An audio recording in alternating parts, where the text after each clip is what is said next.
tabang sa mga habal-habal drivers nga grabing naapektuhan sa pagsaka sa presyo sa gasolina, ang Cebu Provincial Government nagpahigayon ng Emergency Crisis Intervention Program kung ECIP. Gihatagan og ayuda ang mga habal-habal drivers sa lungsod sa Ronda. Ang mga drivers nakadawat og 3,000 pesos nga fuel subsidy aron makatabang sa ilang panginabuhian. Nagpasalamat ang mga drivers sa suporta ni People's Governor Pamela Pambar IV nga nagpakabana. Ako upay pasalamat sa hinabang sa driver nga balabal hinabang ni Gobernador Pam.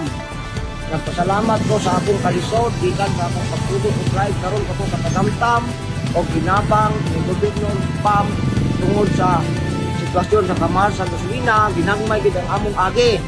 Pero nagpasalamat gyud ko dako nga naabot nga mo sa hinabang ni Gobernador. Ako si Rhea Manila sa bag-ong liderato, manginlabot, magpakabana tungod kay ato ang Sugbo.